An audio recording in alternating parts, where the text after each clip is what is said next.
Apparently, it's all too close to call. Neck and neck. On a knife edge. They're just some of the cliches which are going around today about the US election. Now, President Trump says he's won, but he's also claiming there's been a fraud, and he'll go to the Supreme Court. This is a fraud on the American public.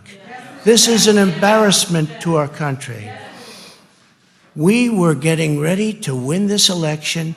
Frankly, we did win this election.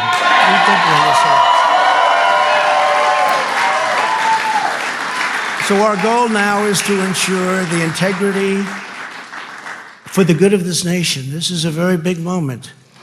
This is a major fraud in our nation.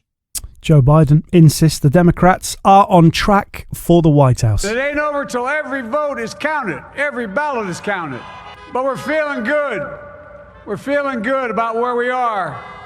It's not my place or Donald Trump's place to declare who's won this election.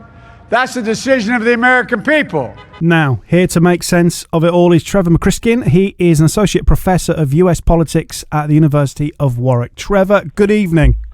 Good evening. Thank you so much for your time. Sit back, relax. I've got a lot of questions about what is going on.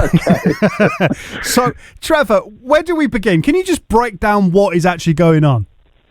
So right now, we're obviously one day on from Election Day in the United States, and as is often the case, if I'm being honest here, there's still a lot of vote counting that needs to take place, and this year especially, because there have been so many early votes that have come through by postal ballots in particular, even though they were early votes, bizarrely they tend to get counted later than the in-person votes from yesterday. So in several of the states that are still potentially going one way or the other to either Biden or to Trump, there's still quite substantial numbers to be counted. And so that vote count is ongoing, and it's a legitimate count that's continuing despite what the president implied in those quite extraordinary comments that he made this morning.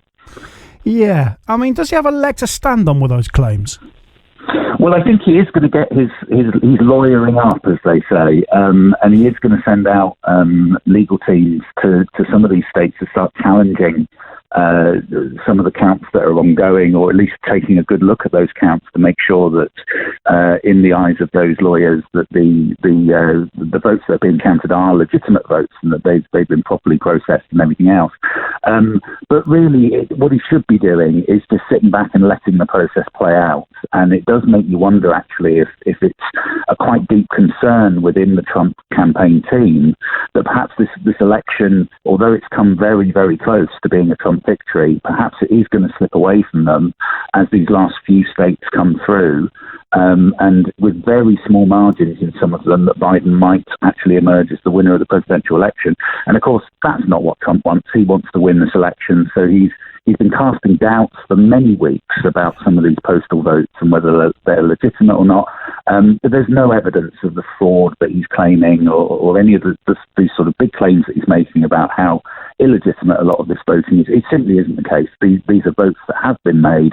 They need to be counted properly, and each of the states that are still counting have got processes in place that need to be allowed to just continue, and then we'll see where things stand. When do you think we'll actually get the result then, Trev? Well, it depends sort of how the different states come in over the next few days, and again then actually how close they are. So it sounds like maybe 2 or 3 more states, possibly Wisconsin, possibly Georgia, might come through today. Even Michigan might come through later today. A couple of the states that are still outstanding, like Pennsylvania, have got rules in place that allow them to keep accepting those postal votes that were posted on or before Election Day to arrive by this Friday and be counted by this Friday. So we may see it carrying on until the end of the week. But as the states do finish doing the counting, or they get to a point where it's very clear that one or other candidate will emerge with a majority, then those states will report those results. The outlets, the media outlets in America, will begin to say that either Biden or Trump has won them. And we might get a result later today. It's probably more likely in the next couple of days. But then if those legal challenges come, it could take several weeks for everything to really get worked out and accepted by both sides. How split is America? Well, it's very split, and I think this election demonstrates that there is a huge polarized division between these two the Democratic Party and the Republican Party. You've got quite a substantial number of so-called independents as well, who aren't necessarily a Democrat or Republican voter. They seem to split fairly much down the middle as well. It's a hugely divided country, and you've got these really quite stark differences between the two political sides, and we've seen that play out in several of the elections over the last sort of 30 years or so. And it's in those margins around those swing states where one or other party ends up dominating the presidential election, but only by small margins. And we're seeing that yet again. I think there was a lot of build-up to this election suggesting that Biden would do a lot better than he did, and that this might be a repudiation of the presidency of Donald Trump. We haven't seen that at all, and I think the partisan voting, Republicans have voted for Trump, Democrats have voted for Biden, the independents seem to have split fairly evenly between them. So we're ending up with a very, very close election, and we've had that several times in recent years in America. We're seeing that yet again. But the important thing is to let those votes be counted so we can actually see the full picture. And then we will end up with a winner one way or another. Yeah. Before Christmas, do you think? Or Well, it should be before Christmas. But, there are constitutional rules in place that say that the president we have to have, this current president will be president. Trump will be in the White House until January 20th. And then either he gets into a second term or Joe Biden takes over as president. That has to be worked out before the 20th of January, and it will come to the US Congress to make that final determination at the beginning of the new year. Depending on where these vote counts are by that point, we might find in just the next few days it becomes much clearer. But again, it's dependent on those legal challenges. Back in 2000, when we had a disputed election, it took to the middle of December for the Supreme Court to make a decision on the count in Florida. But that year, there was only the one state that had the dispute over the outcome.